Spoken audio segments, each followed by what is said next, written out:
vamos a tratar de entender ahora un poco lo que pasó y lo que viene ahora, en estos 10 días, si es que todo ocurre con normalidad. 10 pueden llegar a ser más.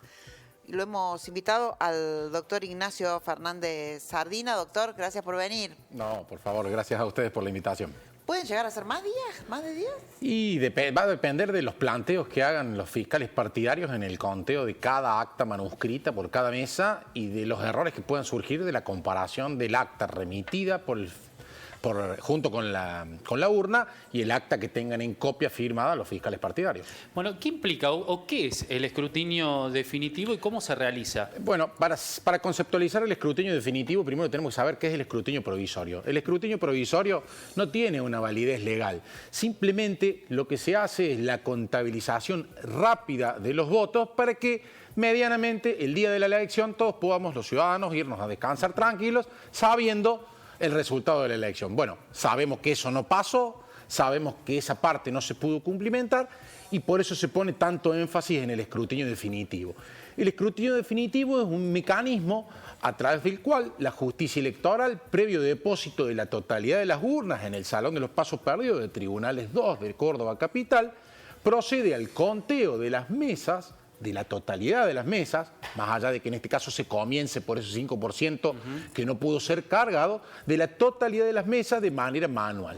Para ello, el tribunal debe habilitar los días y horas que fueran necesarios para hacerlo con la mayor celeridad posible. Claro, pero cuando hablamos de conteo de mesas, no estamos hablando de que se abre la urna y se vuelve a contar cada uno de los votos, ¿no? Yo creo que esta expresión que se abran las urnas, primero que debe ser entendida. Primero, abrir las urnas, la ley 9571 expresamente lo prevé, el doctor González Amar lo dijo, aquellos casos en donde los partidos tuvieran diferencias o no dieran los números o hubiera, dice la ley 9571, evidentes errores materiales en la confesión del acta, quedan separadas y luego se puede proceder a la apertura de la urna y a la contabilización de los votos. Me gustaría que lo grafiquemos. Estamos en el salón de tribunales, así de los pasos perdidos. Están todos los fiscales que han sido dispuestos para la tarea esa de chequear cada mesa. Llegamos a la mesa 1, la urna de la mesa 1. Exactamente. Firmada por el presidente de mesa y los fiscales que estaban presentes en ese momento. Sí. Un error en la suma, por ejemplo. O un error, esto no es un 9, es un 0, esto no es un 8, es un 3. Diferentes errores materiales que pueden haber, incluso en el escaneo de un documento y en enviarlo. Digamos, puede haber diferencias entre el acta escaneada, que acá no tiene validez, vuelvo a repetir. Pero bueno, puede ser el objeto de las diferencias que esté analizando, porque cada uno por sistema podía ver el acta que fue cargada. Con lo cual, si yo fiscal partidario tengo el acta de esa mesa que mi fiscal de mesa llevó y me da diferente, evidentemente voy a desconfiar de esa mesa por lo que fuera. Recordemos que el conteo muchas veces se hace apurado, con la necesidad de llegar antes. Y en ese caso, doctor, ahí se procede a la apertura. No necesariamente, dice puede proceder. Puede. Lo normal sería que para garantizar la tranquilidad y la transparencia de la elección, en primer lugar, separar esas urnas, terminar de contar aquellas en las que sí estamos de acuerdo la cantidad de votos y de acuerdo a cuántas urnas sea y cuántos votos se encuentren en juego, proceder o no a la apertura de las urnas.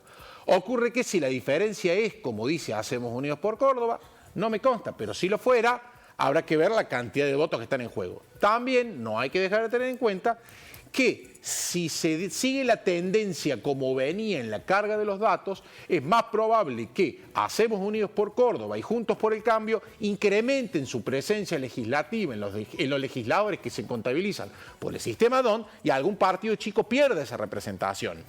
¿Está bien? Eso tiene que ver con el divisor de las 20 bancas o si llegan a las 21 con una cuestión de sistema, pero puede ocurrir que alguno de los partidos incremente su presencia legislativa. Recordemos que había una diferencia que se venía manteniendo, e incluso en algunos casos acrecentándose, de que quienes votaban de candidato a gobernador de Arllora elegían otro candidato diferente para legislador, con lo cual, si se mantienen las proyecciones, es probable que Juntos por el Cambio incremente su presencia legislativa en desmedro probablemente de alguno de los partidos. Bueno, también desde Hacemos Unidos por Córdoba señalaron ayer, lo hizo el vicegobernador, que iban a pelear voto a voto también la cuestión del Tribunal de Cuentas. Digamos, lo lógico tiene que ver con el funcionamiento diario del Poder Ejecutivo, con la avisación previa de los actos administrativos que dispongan gastos, con lo cual es un área central.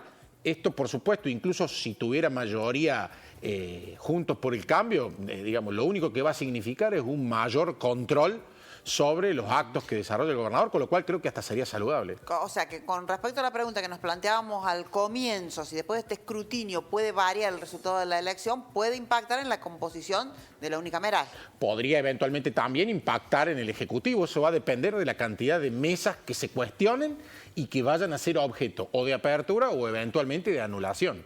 Porque recordemos que si por un error no se pusieron los votos adentro de la urna, podría ocurrir, a pesar de que el instructivo es claro, pero si hay un error en varias urnas, dependiendo de la cantidad de votos que sean, eventualmente el código prevé incluso la posibilidad de llamar a elecciones complementarias en esas mesas. Ahora, y pensando a futuro, en lo peor que puede llegar a ocurrir, ¿puede ser que haya muchas dudas y que se llegue a declarar nula la elección? ¿Se puede llegar a eso?